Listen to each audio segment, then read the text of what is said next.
बिल्कुल सही वीडियो पे क्लिक किए हैं आप। अगर आप नीट स्टूडेंट हैं, जेई स्टूडेंट है या बोर्ड्स की प्रिपरेशन कर रहे हैं या क्लास 11th में है, ये वीडियो आपकी ऑर्गेनिक केमिस्ट्री का नॉमेनक्लेचर तो बिल्कुल A to Z tip top कर देगी। तो आज जब हम लोग नॉमेनक्लेचर खत्म कर लेंगे तो उसके बाद नेक्स्ट वीडियोस जीओसी, आइसोमेरिज्म और प्यूरिफिकेशन पे होगी। चलिए शुरू करते हैं। Representation of organic compound. किसी भी ऑर्गेनिक कंपाउंड को आप रिप्रेजेंट कैसे करेंगे? तो देयर आर 4 वेज। पहला आता है मॉलिक्यूलर, दूसरा आता है कंडेंस्ड, तीसरा आता है एक्सपैंडेड एंड चौथा आता है बॉन्ड लाइन स्ट्रक्चर। तो मॉलिक्यूलर यानी कि आप मॉलिक्यूल्स को बता रहे, जैसे C4H10 हो गया। C4 है तो उसके 1 carbon, 2 carbon, 3 carbon, 4 carbon, C4 और जितने कार्बन के फिर कितने बच गए उसमें आप हाइड्रोजन को अटैच कर देंगे। तो ये क्या हो जाता है ना, आपका ये हो गया, आपने एक्सपैंड करके चीजों को लिख दिया है। ओके, तो जब आपने एक्सपैंड करके चीजों को लिख दिया है तो ये हो गया आपका एक्सपैंडेड नोटेशन। अब कंडेंस कैसे करेंगे? आपने एक्सपैंड तो कर दिया, अब कंडेंस करते हैं। तो देखिए C पे जो है कार्बन पहले वाले पे 3 है, H3 है, फिर एक बॉन्ड लगाइए।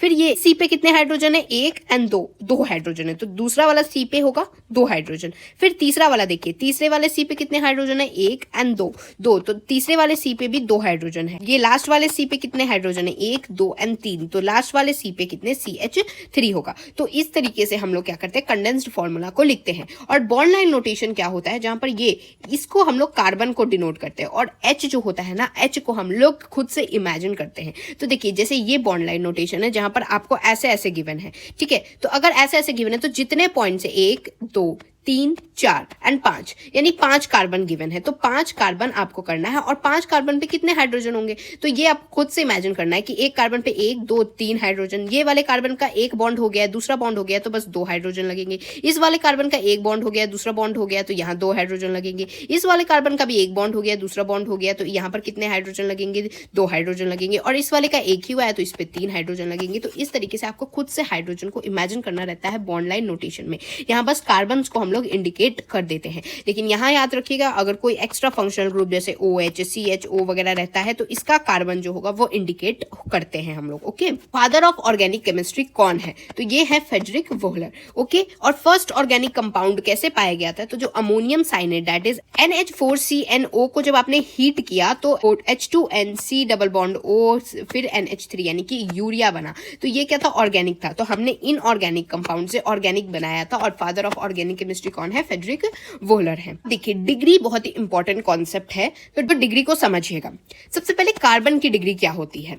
तो देखिए कार्बन की डिग्री होती है numbers of carbon directly attach to it, यानी कि कितने कार्बन उससे अटैच है। जैसे यहां ध्यान दीजिए, ये है एक कार्बन, इस कार्बन से कितने कार्बन अटैच है? एक ही कार्बन अटैच है। ये सब तो हाइड्रोजन हाइड्रोजन है, इसलिए मैंने यहां नहीं लिख रखा है। ओके, तो ये एक कार्बन है, इससे एक कार्बन अटैच है, तो इस कार्बन की डिग्री 1 डिग्री हो जाएगी। और इस कार्बन को देखिए, जैसे इस कार्बन से कितने कार्बन अटैच है? 1 एंड 2, तो इसकी डिग्री क्या हो जाएगी? 2 डिग्री हो जाएगी। इस वाले कार्बन को देखिए, इससे कितने कार्बन अटैच है? 1, 2 एंड 3, तो ये वाले कार्बन की डिग्री हो जाएगी 3 डिग्री। तो इस तरीके से कार्बन की हम लोग डिग्री निकालते हैं। फिर अगर बात करें हाइड्रोजन की डिग्री कैसे निकालेंगे, तो हाइड्रोजन की डिग्री होती है degree of carbon to which it is attach, यानी जिस कार्बन से हाइड्रोजन अटैच होता है ना, वही हाइड्रोजन की डिग्री हो जाती है।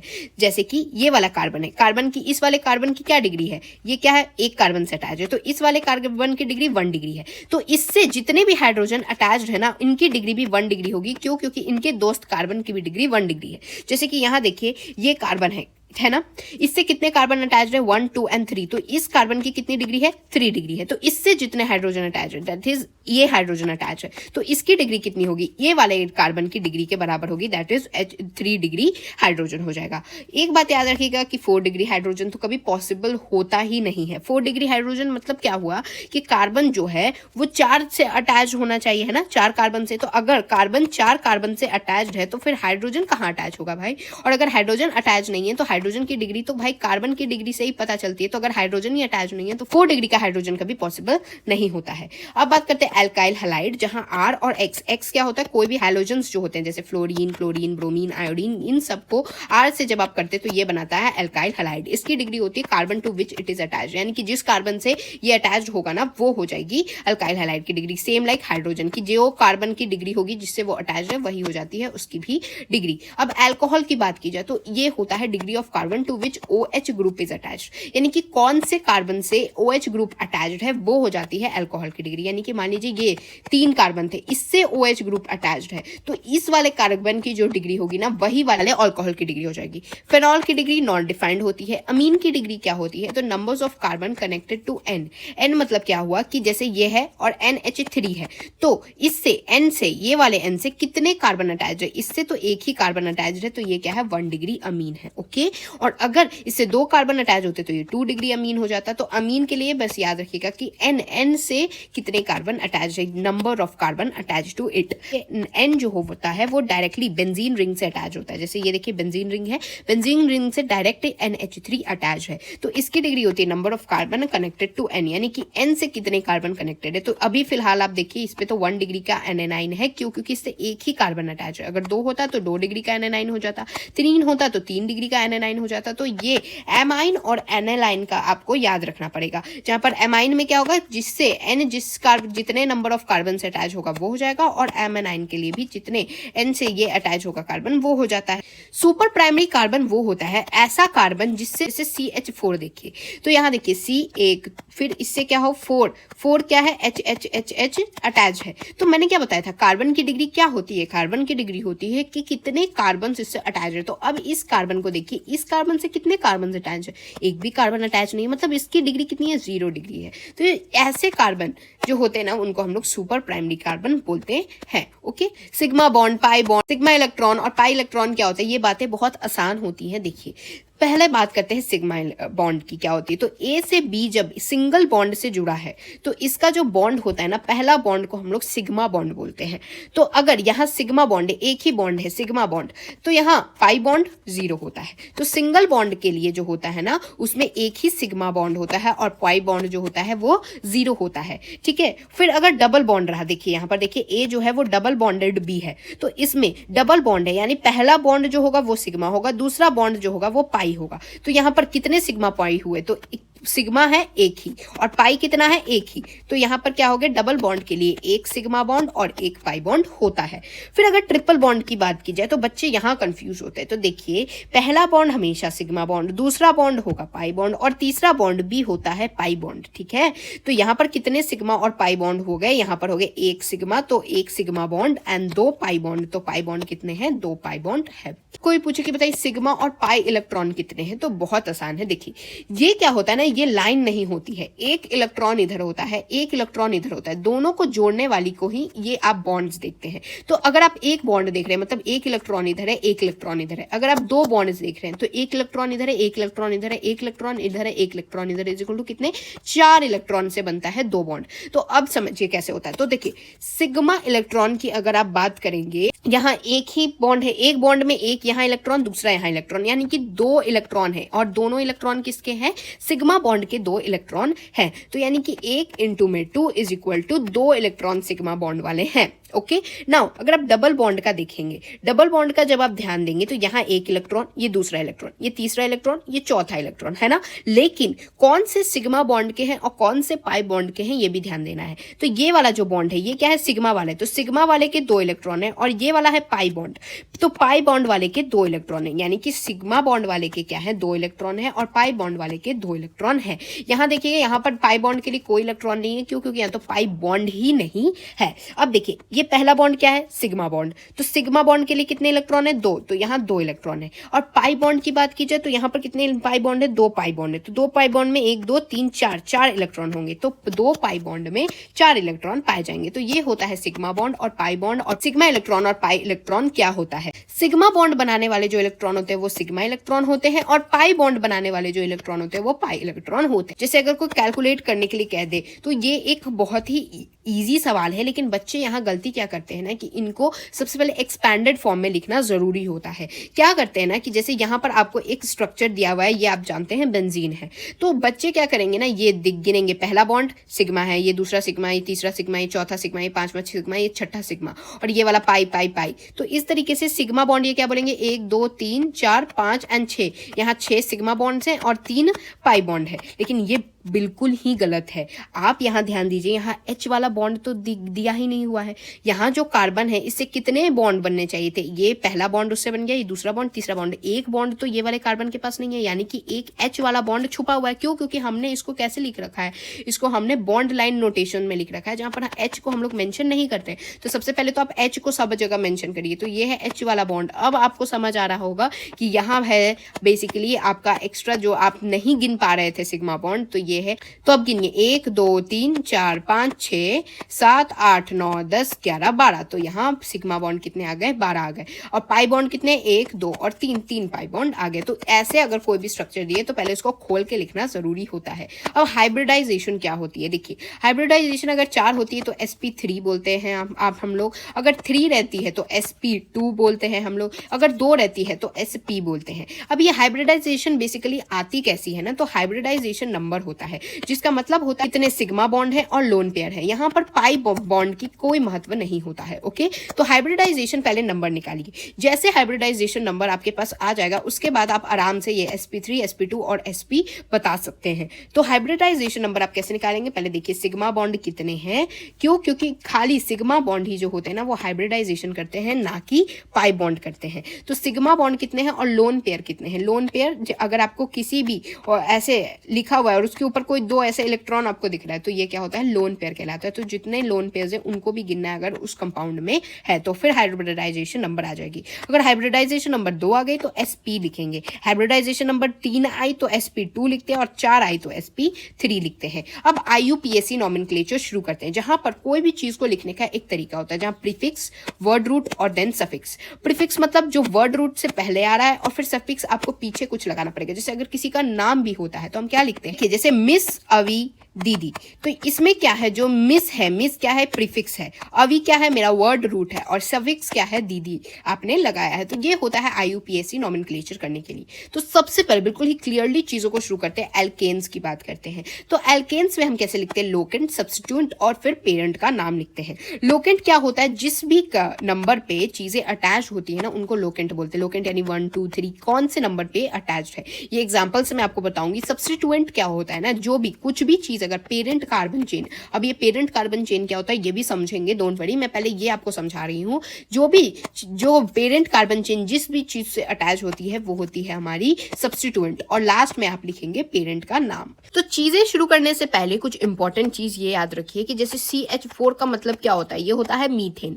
तो अल्केन में से अगर आप किसी भी अल्केन में से एक हाइड्रोजन को अगर आप निकाल देते हैं ना तो उसको हम लोग एल्काइल पढ़ते हैं। तो अगर आप कहीं CH3 देखेंगे तो इससे आप क्या समझेंगे कि CH4 था, CH4 में से हमने -H कर दिया है, तो -H करने से क्या आया है, CH3 आया है। तो इसका जो नाम है, इसका नाम था मीथेन, तो इसका नाम अब क्या पड़ेगा, इसका नाम पड़ जाएगा मीथाइल।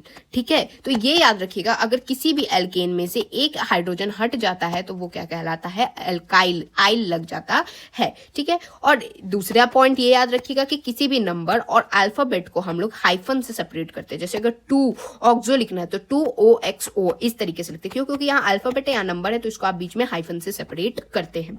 अब देखिए यहाँ लोएस्ट लोकेंट का एक रूल होता है। क्या होता है ना कि अब मैं आपको ये भी चीज समझा दे रही हूँ।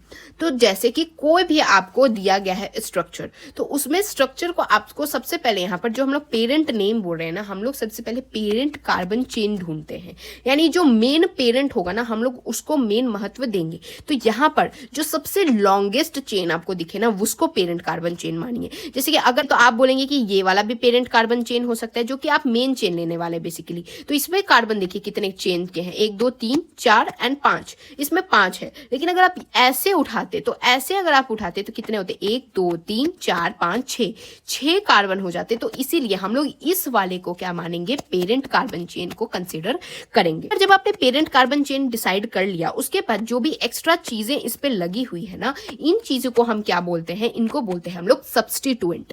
यानी पेरेंट कार्बन चेन तो ये हो गया, इसके जो एक्स्ट्रा लगी हुई है इनको कहेंगे सब्स्टिट्यूएंट।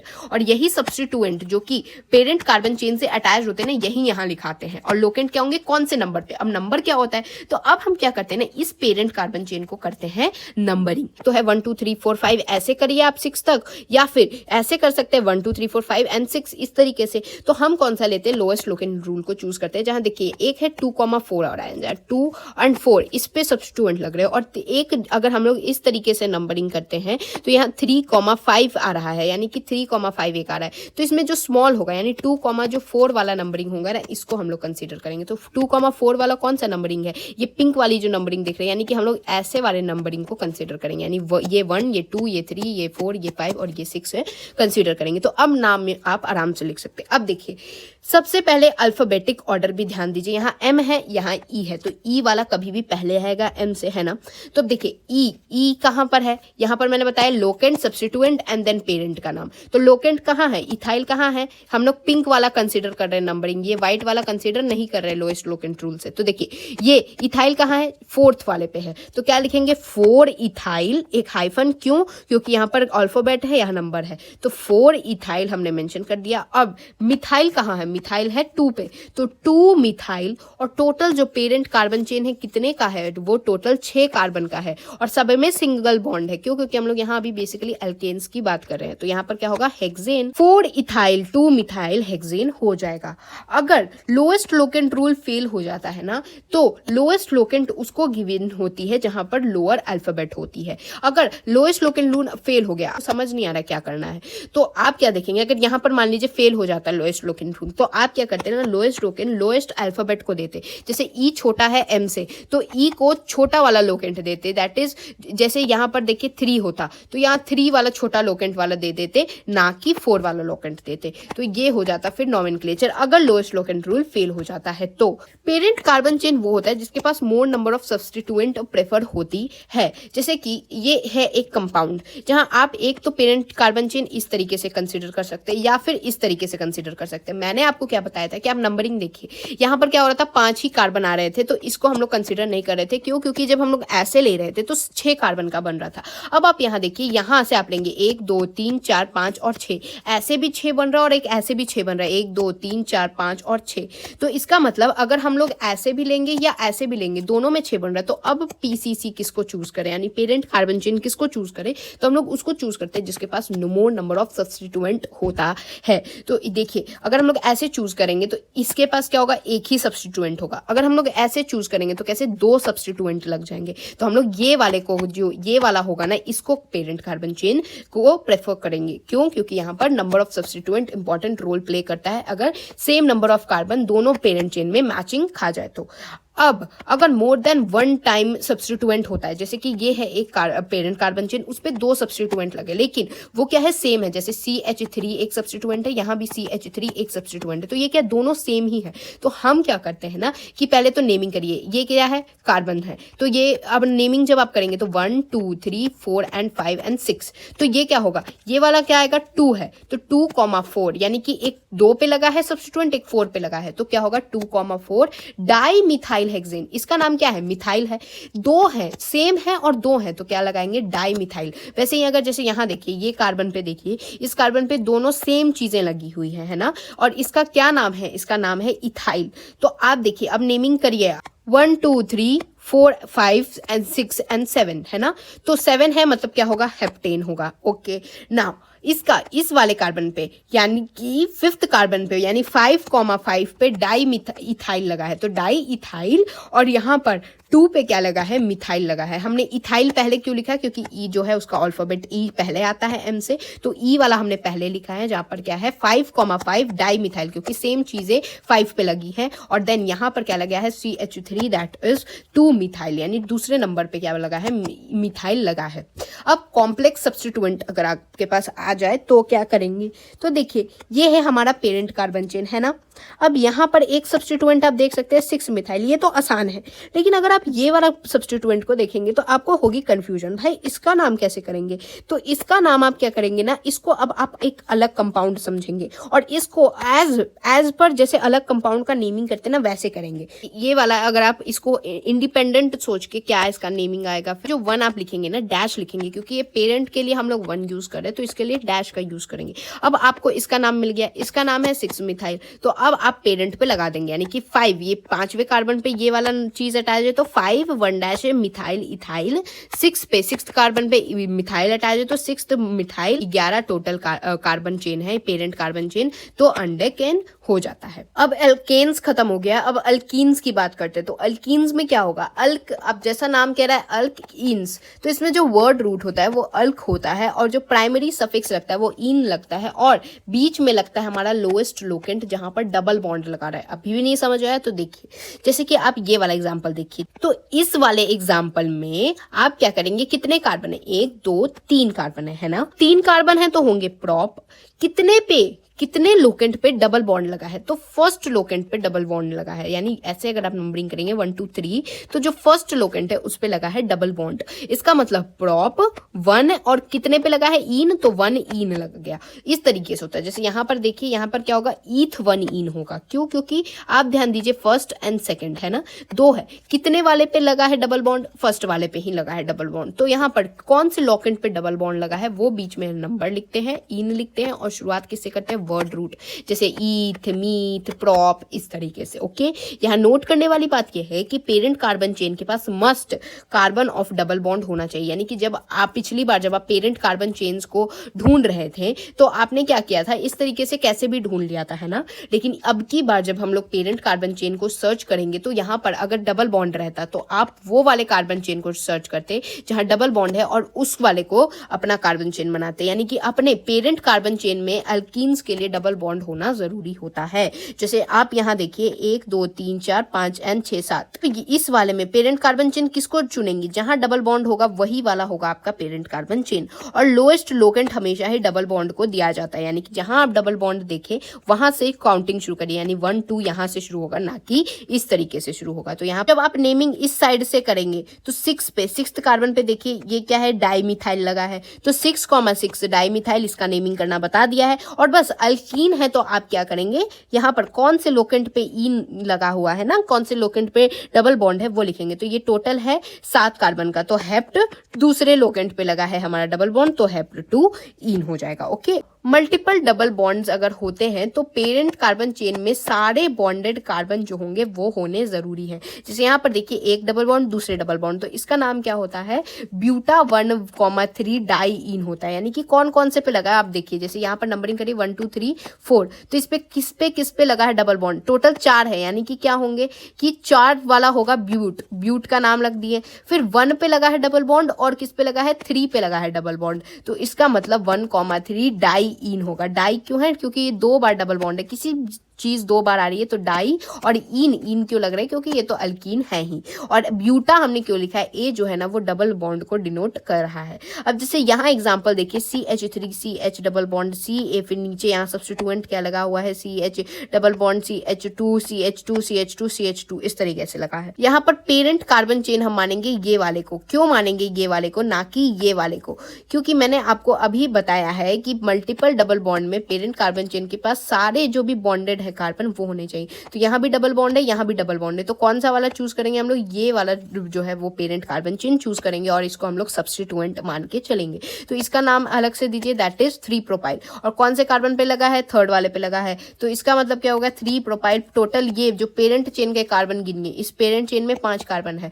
तो 3 प्रोपाइल पेंटा 1,3 डाई इन, 1,3 क्यों, 1 और 3 2 जगह डबल बॉन्ड लगा है तो डाई लगेगा, और इन क्यों लगेगा, क्योंकि ये अल्कीन वाला सिस्टम है। अब बात करते हैं अल्काइन की, तो अल्काइन के लिए सेम अल्कीन वाला ही सिस्टम चलता है। कैसे, जहां ट्रिपल बॉन्ड होगा वो वाला लोकेंट आप लिखेंगे। जैसे अल्कीन जो था वहां पर क्या आप कर रहे थे, जहां डबल बॉन्ड है ना वो वाला लोकेंट लिख रहे थे, तो अल्काइन जब आएगा जहां ट्रिपल बॉन्ड होगा वो वाला वो लोकेंट लिखेंगे। जैसे यहाँ देखिए ये ट्रिपल बॉन्ड है तो इसका लोकेंट क्या होगा, प्रॉप, जितने कार्बन है वो आप लिखेंगे, प्रॉप वाला, प्रॉप वर्ड रूट लिख दिया। फिर 1 क्या है, 1 जितने पे लगा हुआ है हमारा ट्रिपल बॉन्ड, और आइन लगेगा बस लास्ट में। जैसे कि अल्कीन में क्या लगा रहे थे, ईन लगा रहे थे, तो अल्काइन है तो अल YNE लगाएंगे। ओके, नाउ अगर कहीं आप देखते हैं कि अल्कीन और अल्काइन दोनों हो, जैसे डबल बॉन्ड और ट्रिपल बॉन्ड दोनों हो, तो जो पेरेंट कार्बन चेन आप चूज करेंगे ना, उसमें दोनों चीजें इंक्लूडेड होनी चाहिए। तो यहाँ नेमिंग कैसे करते हैं, तो पहले आप लिखेंगे अल्क, जो भी आपको वर्ड रूट लिखना है, मीथ, प्रोप, ब्यूट, ये सब। फिर डबल बॉन्ड का क्या है, लोकेंट, ईन लगाएंगे। फिर ट्रिपल बॉन्ड का क्या है, लोकेंट, और फिर आइन लगाएंगे। तो कैसे होगा, यहाँ पर देखिए, जैसे यहाँ पर है हमारा पेरेंट कार्बन चेन, इस पे सारे डबल और ट्रिपल बॉन्ड इंक्लूडेड होने चाहिए। तो डबल भी इंक्लूडेड है, ट्रिपल भी इंक्लूडेड है। फिर नाम करिए, फिर यहाँ नंबरिंग दीजिए 1 2 3 4 5 6 7 and 8 and then 9।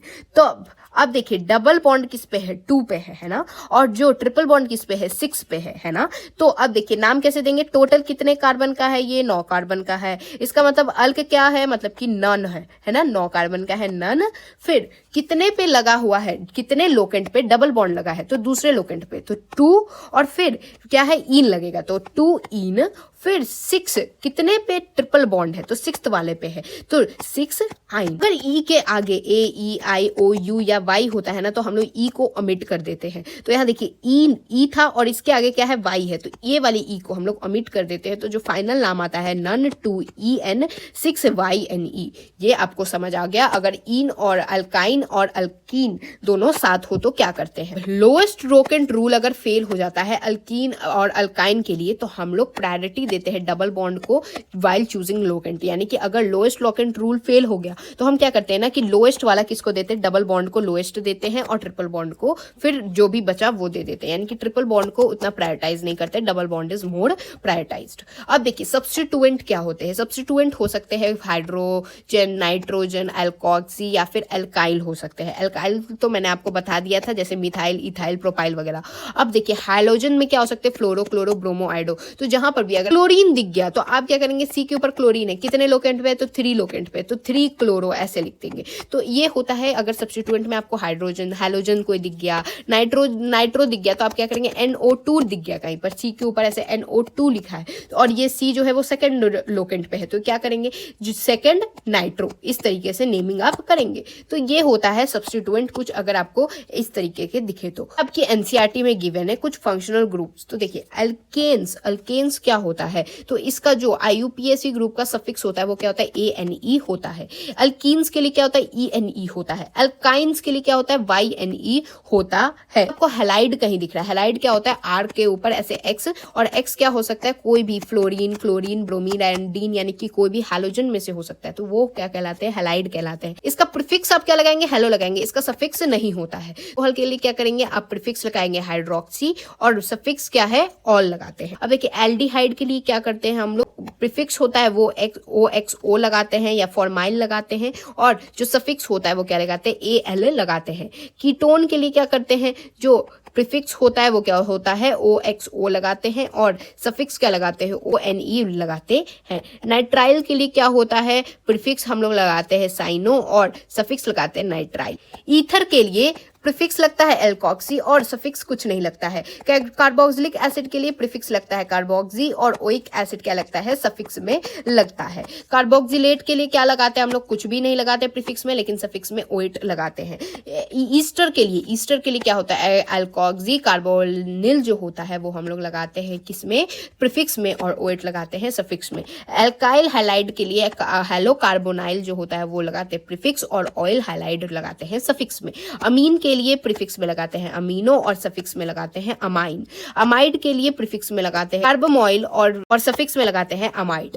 Nitro compound के लिए हम लगाते हैं नाइट्रो प्रीफिक्स में, और सफिक्स में कुछ नहीं लगाते हैं। सल्फोनिक एसिड के लिए प्रीफिक्स में लगाते हैं सल्फो, सफिक्स में लगाते हैं सल्फोनिक एसिड। ये सब आप एग्जांपल्स भी देख सकते हैं। अल्कोहल और फिनॉल को हम लोग डिफरेंट ग्रुप्स ही कंसिडर करते हैं। तो ये चीजें समझ नहीं आई तो अगर आप क्वेश्चंस रोज रोज प्रैक्टिस करेंगे ना, तो ये सब याद करने की भी आपको जरूरत नहीं पड़ेगी। फंक्शनल ग्रुप अब शुरू करने वाले हैं, तो इसमें सब चीजें बहुत आसान है। अल्कोहल का अगर आप देखेंगे तो OH ग्रुप लगा रहेगा, है ना। तो अल्कोहल में अगर OH ग्रुप लगा रहते हैं तो इसका जो नेमिंग होती है, तो पहले तो वर्ड रूट आप लिखेंगे कि प्रॉप है, ब्यूट है, मीथ है, ईथ है, क्या है, ठीक है। उसके बाद लोकेंट किसका लिखेंगे, अल्कोहल का लोकेंट लिखेंगे, यानी कहाँ OH चीज अटैच्ड है। और फिर सेकेंडरी सफिक्स क्या लिखेंगे, अल्कोहल में OL एंड है तो यहाँ पर सेकेंडरी सफिक्स OL लिखेंगे। तो देखिए ये कितने कार्बन का है, 3 कार्बन का है, 3 कार्बन का है, इसका मतलब प्रोपन। और फिर इसमें एक ही था बॉन्ड, इसलिए क्या करें हम लोग अन लगा रहे हैं। अगर 2 रहता, डबल बॉन्ड रहता तो इन भी लगाते, प्रोपीन लगाते हैं ना। तो देखिए या सिंगल बॉन्ड का है तो प्रोपन 1 पे यानी फर्स्ट कार्बन पे OH लगा है, यानी कि OH कहाँ लग रहा है, अल्कोहल है तो OH जहां लगेगा वो वाला आप लोकेंट लिखेंगे और ओल लगा देंगे, क्यों, क्योंकि ये अल्कोहल का नाम है तो ये हो जाएगा प्रोपन 1 ऑल। अगर 1 है तो आप 1 को कैंसिल करके प्रोपनॉल भी बोल सकते हैं। और यहाँ पेरेंट कार्बन चेन हम लोग कैसे चूज करते हैं, जहां पर कार्बन जो है वो OH जो होल्ड करेगा ना, वो वाले कार्बन चेन को ही हम लोग पेरेंट कार्बन चेन कंसीडर करेंगे। और लोएस्ट लोकेंट हमेशा ही OH को देंगे। अगर अल्कोहल है तो OH का ही रुतबा चलेगा। यहाँ पर फंक्शनल ग्रुप जो होते हैं ना वो सब्स्टिट्यूएंट से ज्यादा मायने रखते हैं। अब एल्डिहाइड की बात करते हैं, जिसमें क्या होता है COOH होता है। ये क्या होता है, चेन टर्मिनेटिंग ग्रुप होता है, यानी कि चेन के सबसे एंड में लगेगा। जैसे यहाँ पर देख सकते हैं आप COOH लगा है, तो यहाँ वैल्यू एल्डिहाइड को देंगे तो एल्डिहाइड को हमेशा लोएस्ट लोकेंट मिलेगा, पहली प्रायोरिटी मिलेगी। तो फर्स्ट 1 2 3 4 5 6 7 8 इस तरीके से जाएगा। और यहाँ पर सब्स्टिट्यूएंट लगा है, इसकी कोई वैल्यू नहीं रहेगी भाई, ये एल्डिहाइड की दुनिया है, एल्डिहाइड की ही वैल्यू रहेगी। एल्डिहाइड की वैल्यू लगे तो इसका नाम किस लिखेंगे, एल्केन, यानी कि वर्ड रूट पहले लिखेंगे, यानी कि कितने कार्बन का, ये 7 कार्बन का तो हेप्टेन लगेंगे, है ना। अब हेप्टेन में अब देखिए कौन से कार्बन पे लगा है हमारा एल्डिहाइड ग्रुप, एल्डिहाइड ग्रुप लगा है फर्स्ट कार्बन पे, यानी कि फर्स्ट अल लगाएंगे, क्योंकि एल्डिहाइड में अल लगता है सफिक्स में। यहाँ पर अल्कोहल में क्या लगाए थे, ऑल लगाए थे, एल्डिहाइड में अल लगाएंगे और हेप्ट 1 अल लगाएंगे। तो फिर नेक्स्ट जो सब्स्टिट्यूएंट है उसको लिखेंगे, that is 3 bromo 6 methoxy and 5 nitro, ये जो भी चीजें हैं। तो यहाँ कार्बन विथ एल्डिहाइड जो होगा ना उनको ही हम लोग लोकेंट 1 देंगे। तो यहाँ पर एल्डिहाइड की दुनिया तो एल्डिहाइड को वैल्यू देंगे। अब कीटोन के लिए बात की जाए तो कीटोन में क्या होता है कि ये बीच में आता है, वाला R और ये वाला R H नहीं होना चाहिए, यानी हाइड्रोजन नहीं होना चाहिए। देखिए तो इसका क्या होगा, ये अब कीटोन की दुनिया में हम आ गए। तो कीटोन की दुनिया में सफिक्स क्या लगेगा, सफिक्स लगेगा 1। और यहाँ पर लोकेंट किसका रहेगा, कीटोन वाले लोकेंट को माना जाएगा। और लोएस्ट किसको प्रायोरिटी जाएगी, कीटोन को प्रायोरिटी जाएगी, है ना।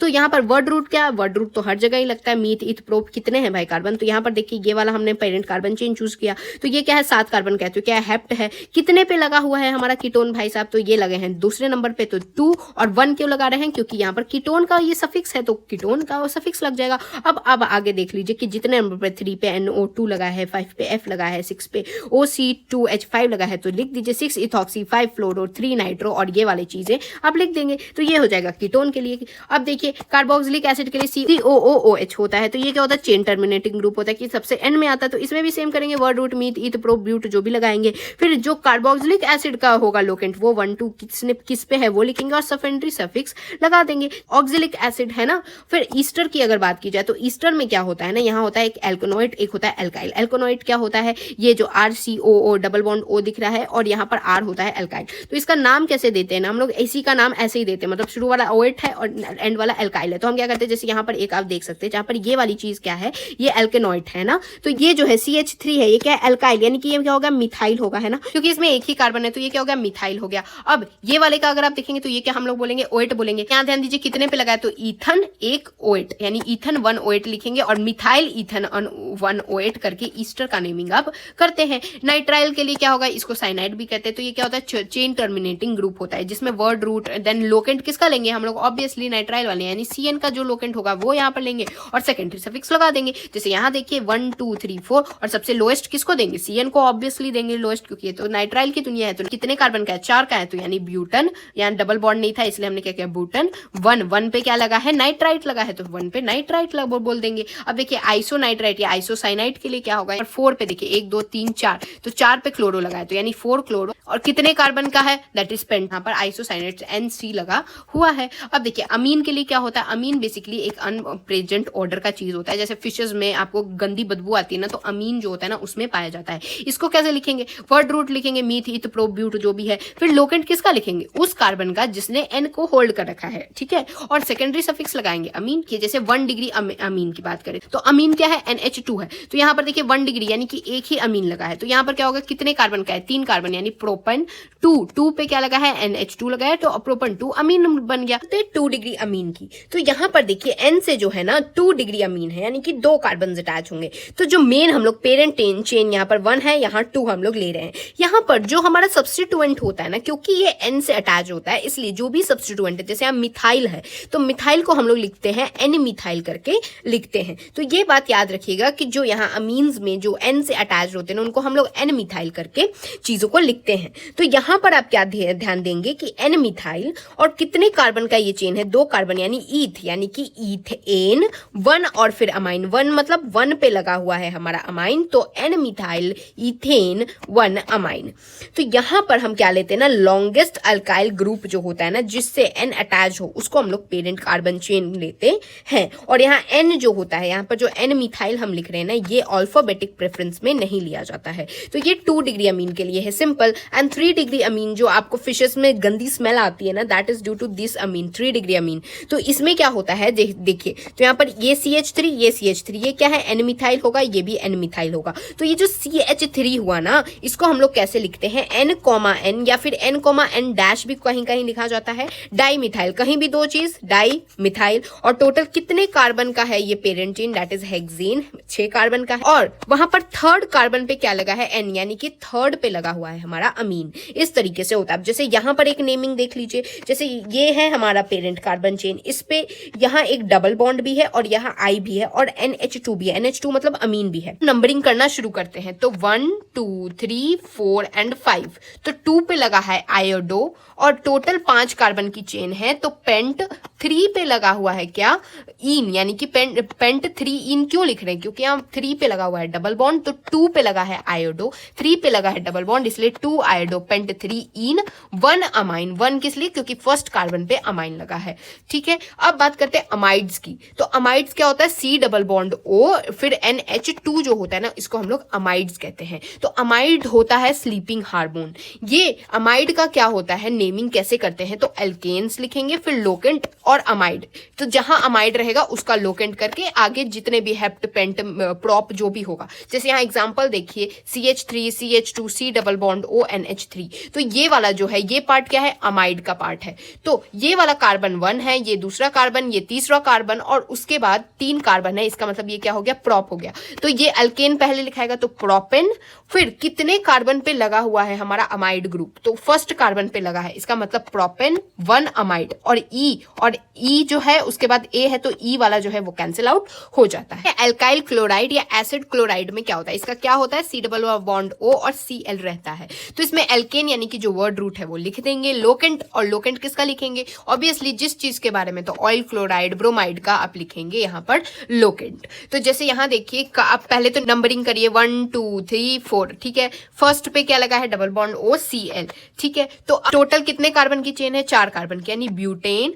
1 पे लगा हुआ है ऑयल क्लोराइड, ठीक है। क्यों, क्योंकि यहाँ मैंने बताया अगर ब्रोमाइड लगा रहता है, यहाँ Br रहता है, तो आप क्या लिखते, ब्यूटेन 1 ऑयल ब्रोमाइड। ओके, जैसे अब फिर से एक एग्जांपल ये देख लीजिए, जैसे यहाँ पर पहले नंबरिंग कर दीजिए 1 2 3 4, है ना।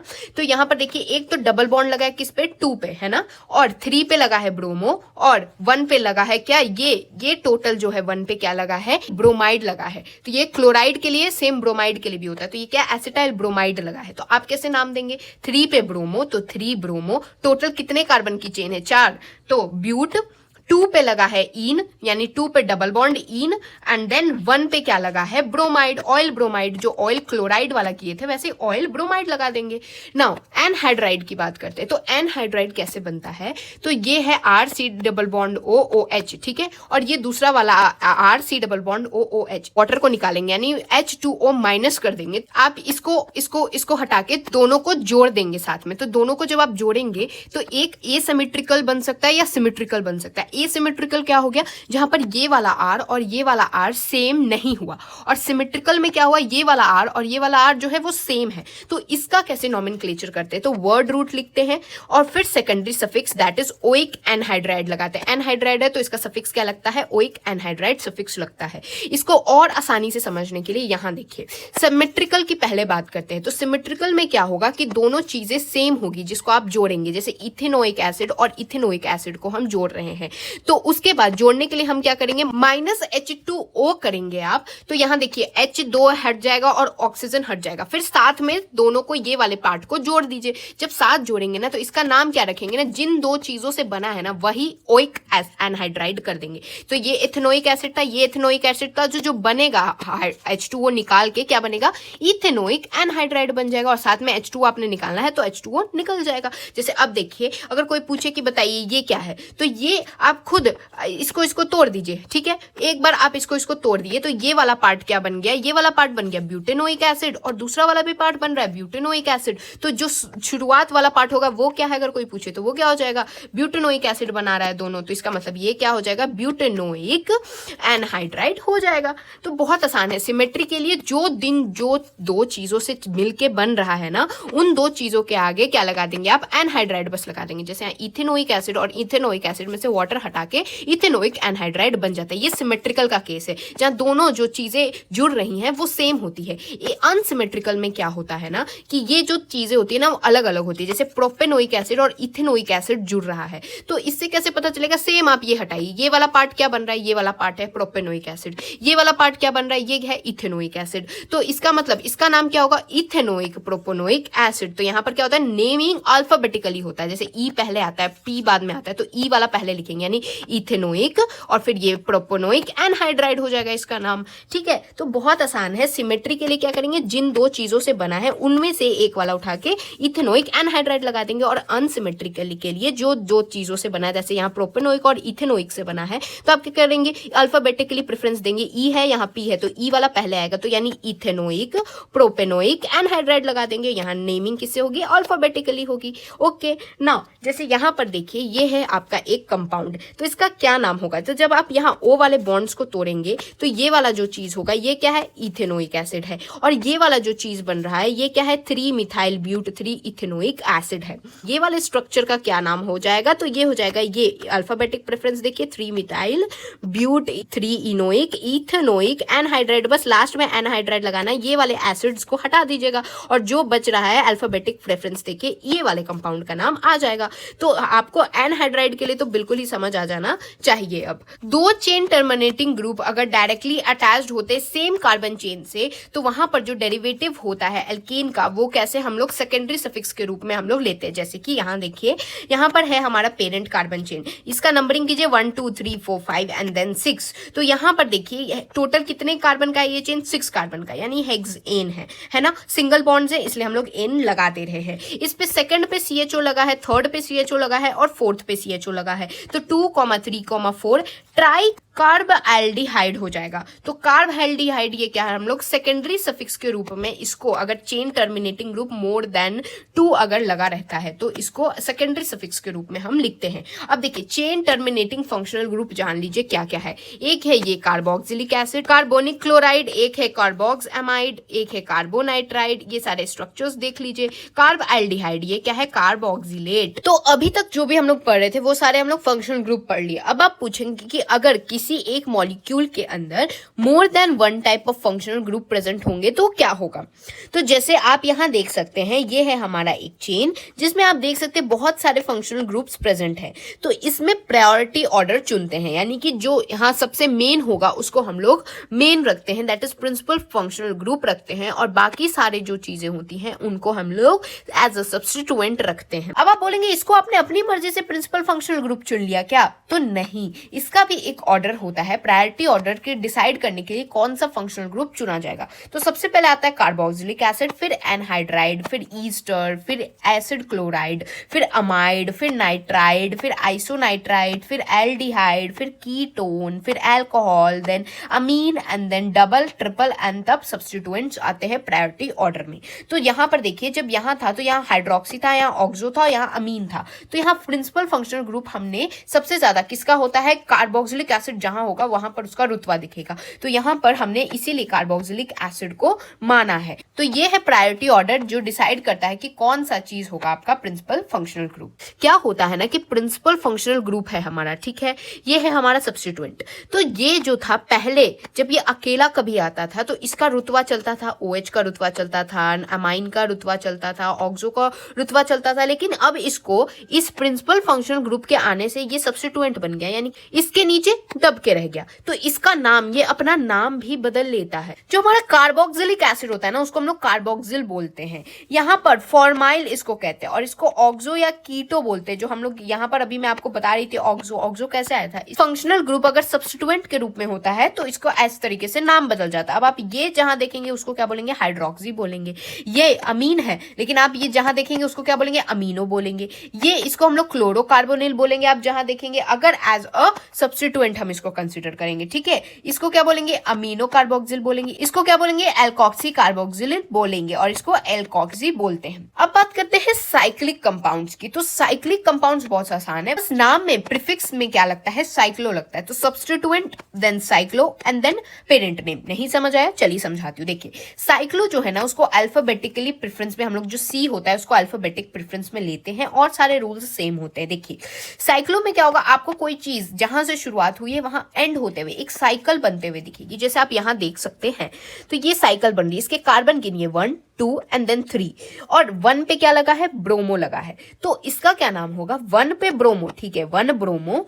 आप यहाँ क्या करेंगे, 1 2 3 कार्बन है यानी प्रोपेन होगा। लेकिन प्रोपेन से पहले यानी पेरेंट नेम से पहले साइक्लो लगाएंगे क्योंकि साइकिल में है। तो ये क्या हो जाएगा, 1 पे ब्रोमो साइक्लो प्रोपेन। ओके अब जैसे यहाँ देखिए यहाँ पर भी एक साइकिल में है, टोटल कितने कार्बन का है, 5 कार्बन का है। यहाँ पर फर्स्ट कार्बन पे इथाइल लगा है, सेकंड पे मिथाइल लगा है। तो नाम कैसे लगेगा, अल्फाबेटिक प्रेफरेंस में लेंगे। तो 1 इथाइल 2 मिथाइल साइक्लो प्रोपेंटेन हो जाएगा। तो यहाँ हमने लोएस्ट लोकेंट इसको दिया है ना, और फिर यहाँ से काउंटिंग शुरू की 1 2 3 4 इस तरीके से। लेकिन क्या हो अगर लोएस्ट लोकेंट फेल हो जाए तो उस समय हम लोग अल्फाबेटिक प्रेफरेंस लेते हैं। जैसे कि अगर यहाँ पर मान लीजिए लोएस्ट लोकेंट फेल हो जाता तो हम क्या करते हैं, अल्फाबेटिकली देखते, ई है ये एम है, ई एम से छोटा है तो ई वाले को छोटा लोकेंट दैट इज 1 लोकेंट दे देंगे अगर लोएस्ट लोकेंट रूल फेल हो गया। अब group with more carbon is parent carbon chain and other group is substituent. तो जिस कार्बन चेन में जिसमें ज्यादा कार्बन रहते हैं ना उसको हम लोग पेरेंट कार्बन चेन मानते हैं और अदर ग्रुप को हम लोग सब्स्टिट्यूएंट मानते हैं। यहाँ पर क्या हो रहा है, दोनों में सेम यानी कि जो हमारा रिंग है और जो चेन है दोनों में क्या आ रहे हैं, same number of carbon that is 5 carbon आ रहे हैं। तो जब दोनों ओपन और साइक्लिंग में same equal number of carbon आते हैं तो पेरेंट चेन किसको हम लोग मानते हैं, साइक्लिक ग्रुप को। तो हमने इसको साइक्लिक ग्रुप करके नेमिंग करेंगे हम लोग। अगर chain terminating group directly attach हो साइक्लिक रिंग से, जैसे कि CHO एक चेन टर्मिनेटिंग ग्रुप है, ये अटैच है डायरेक्टली किससे, साइक्लिक रिंग से, तो नाम क्या आएगा, सेम आप क्या करिए नंबरिंग करिए। देन ये क्या है, साइक्लो है, टोटल कितने कार्बन में 5, तो साइक्लो पेंटेन। 1 पे CHO लगाए, 3 पे भी CHO लगाए यानी कि 1,3 डाई यानी 2 लगाए तो डाई कार्बो एल्डिहाइड हो जाएगा। अब जैसे यहाँ पर देखिए यहाँ पर क्या है, टोटल 5 कार्बन की चेन है, 1 पे COOH लगा है, यहाँ पर ऑक्सो लगा है और 3 पे क्या लगा है, फॉर्माइल लगा है। तो 3 फॉर्माइल 4 ऑक्सो साइक्लो, टोटल कितने कार्बन की, 5 कार्बन की, तो पेंटेन। और ये क्या है, COOH लगा है तो ये क्या है, कार्बोक्सिलिक एसिड होगा। चलिए अब जल्दी से देखते हैं IUPAC नेमिंग बेंजीन डेरिवेटिव्स के लिए कैसे करते हैं। कि बेंजीन क्या होता है, अगर आपको इस तरीके का या इस तरीके का या इस तरीके का स्ट्रक्चर मिलता है तो उसे हमें बेंजीन कहते हैं। ये कैसे होता है, ये रेजोनेंस से होता है जो कि हम आगे पढ़ेंगे भी। फिर यहाँ पर अगर बेंजीन के ऊपर आपको OH दिखे तो वो क्या होता है, फेनॉल होता है। अगर बेंजीन के ऊपर NH2 दिखे तो NA9 होता है। अगर बेंजीन के ऊपर आपको COOH दिखे तो बेंजोइक एसिड कहते हैं इसको। अगर इसके ऊपर दिखे CONH2 तो ये बेंजामाइन होता है। अगर ये बेंजीन के ऊपर CHO दिखे तो क्या होता है, बेंजाल्डिहाइड होता है। और फिर अगर आपको बेंजीन के ऊपर CN दिखे तो ये बेंजोनाइट्रेट होता है। अगर बेंजीन के ऊपर OCH3 दिखे तो एनिजोल होता है। अगर आपको बेंजीन के ऊपर CH3 दिखे तो ये क्या होता है, टाउलिन होता है। अगर बेंजीन के ऊपर आपको COOR दिखे तो ये एल्काइल बेंजोएट होता है। और अगर आपको बेंजीन के ऊपर COOCl अगर आपको दिखे तो ये बेंजोइल क्लोराइड कहलाते हैं इसको। तो ये बस चीजें आपको याद करनी है, उसके बाद सब चीजें आपको आसानी लगेंगी। तो सबसे पहले बात करते हैं रूल नंबर 1। अगर प्योर अल्केन हो तो नंबर ऑफ सब्स्टिट्यूएंट या functional group attach to benzene, उसको हम लोग पेरेंट कार्बन चेन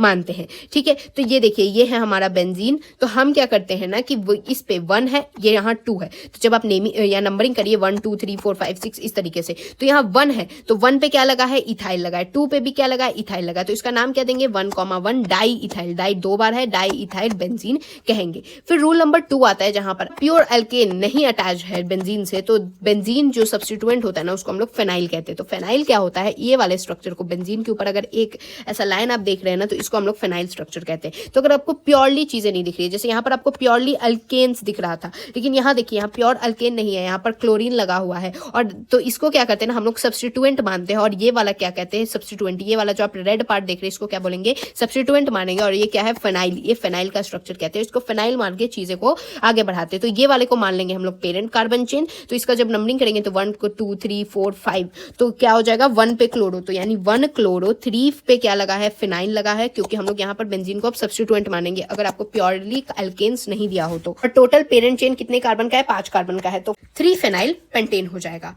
फिर नेक्स्ट रूल आता है जब एरोमेटिक कंपाउंड कंटेन 2 या मोर देन 2 फंक्शनल ग्रुप, तो नेम्ड उसका कैसे होता है, derivative of compound with principal functional group at a position. कैसे होता है ना, जैसे ये आपको एक स्ट्रक्चर गिवन है, जैसे COOH और Cl यहाँ गिवन है, इसको 2 तरीके से आप नेमिंग कर सकते हैं। या तो आप ये वाले चीज को मेन कंसिडर करिए और क्लोरीन को क्या कंसिडर करिए, सब्स्टिट्यूएंट कंसिडर करिए, या इसको बेंजीन को आप मेन कंसिडर करिए और COOH और क्लोरीन को आप सब्स्टिट्यूएंट कंसिडर करिए। तो आप क्या देखेंगे कि यहाँ पर जब आप नेमिंग देंगे तो 1 2 3 एंड 4, तो आप क्या होगा 4 पे क्लोरो, फिर ये क्या हो जाएगा, इस वाले चीज का नाम मैंने आपको बताया था कि जब आपको COOH दिखे तो ये क्या होता है, बेंजोइक एसिड होता है। तो इसको किस तरीके से आप नेमिंग कर देंगे, यहाँ पर आपको COOH दिख रहा है तो ये क्या हो जाएगा, बेंजोइक एसिड, और 4 पे लगा है क्लोरो, ये भी नाम दे सकते हैं, या फिर ऐसे भी कर सकते हैं कि जब आप नेमिंग करेंगे तो 1 2 3 4 होगा, तो यहाँ पर 1 पे COOH लगा है और 4 पे क्लोरो लगा है, तो यहाँ पर 4 क्लोरो बेंजीन 1 कार्बोक्सिलिक एसिड, इस तरीके से भी आप लिख सकते हैं। तो there are 2 ways। Now rule number 4 आता है कि लोएस्ट लोकेंट रूल अगर फेल हो जाए तो गिव अल्फाबेटिक प्रेफरेंस। जैसे कि यहाँ पर लगा है ब्रोमीन और यहाँ लगा है क्लोरीन, तो आप क्या करेंगे, C और B, तो C और B में से कौन पहले आता है, B पहले आता है फिर C आता है, तो ब्रोमीन को जो होगा वो छोटा वाला नंबर दैट इज 1 यहाँ से शुरू करेंगे, ना कि क्लोरीन से शुरू करेंगे। तो 1 पे हो जाएगा ब्रोमो, 3 क्लोरो बेंजीन आ जाएगा। और 5 क्या कहता है कि अगर more than same functional group then di tri group used, तो बेंजीन जो होता है वो उसको हम लोग पेरेंट कार्बन चेन यूज करते हैं। तो क्या है, ये है हमारा बेंजीन, इस पे क्या लगा है, OH एंड OH लगा है। तो यहाँ पर बेंजीन, इसका नंबरिंग दीजिए 1 2 3 4 5 एंड 6, तो यहाँ 1 पे लगा है एंड 2 पे लगा है, तो इसका मतलब बेंजीन 1,2 डाई ऑल हम लोग कहेंगे, क्योंकि ये डाई ऑल ये तो आपको पता ही होगा, ऑल लगता है जब OH ग्रुप लगता है, और 2 है तो इसको क्या बोलेंगे, डाई ऑल बोलेंगे। नाउ यहाँ तक बेंजीन नोटेशन पूरा खत्म हो गया। अब हम क्या करने वाले हैं कि एक आता है अल्फा और बीटा नोटेशन, जो कि लोगों को थोड़ा सा कंफ्यूजन रहता है, तो मैं बता देती हूँ। अगर कोई भी ग्रुप लगा है, जैसे यहाँ कीटोन ग्रुप लगा है, तो इसके जो नेक्स्ट वाला होता है ना उसको हम लोग क्या बोलेंगे, जैसे ये वाला, इसके जो पास वाला कार्बन है इसको बोलेंगे अल्फा कार्बन, उसके जो नेक्स्ट वाला कार्बन रहता है, जैसे यहाँ पर अगर कोई कार्बन रहता है तो इसको बोलते हैं हम लोग बीटा कार्बन, और जैसे यहाँ पर बीटा कार्बन, उसके नेक्स्ट वाले कार्बन को बोलेंगे गामा कार्बन, है ना। वैसे ही अगर हाइड्रोजन की बात की जाए तो यहाँ वाले को हम लोग बोलेंगे अल्फा हाइड्रोजन, नेक्स्ट वाले को बोलेंगे बीटा हाइड्रोजन, नेक्स्ट वाले को बोलेंगे गामा हाइड्रोजन। वैसे ही सेम अगर आप राइट साइड देखेंगे तो ये वाले को बोलेंगे अल्फा हाइड्रोजन, ये वाले को बोलेंगे बीटा हाइड्रोजन। तो इस तरीके से अल्फा और बीटा नोटेशन हम लोग बताते हैं। अब देखिए ऑर्गेनिक कंपाउंड, यहाँ आपको एनसीईआरटी में एक ये बेसिकली फ्लो चार्ट गिवन है, तो ये मैं समझा देना चाहती हूँ कि अगर देखिए organic compound there of 2 types, एक होता है एलिसाइक्लिक या ओपन चेन, या फिर साइक्लिक या क्लोज चेन। इसको आसानी से समझने के लिए ऐसे देखिए, ऑर्गेनिक कंपाउंड क्या है, एक है ओपन चेन वाला, एक है क्लोज चेन वाला। ओपन चेन वाला एसाइक्लिक है, और जो क्लोज्ड चेन है तो वो क्या होगा, साइकिल होगा। एक क्लोज्ड चेन है तो वो साइक्लिक होगा।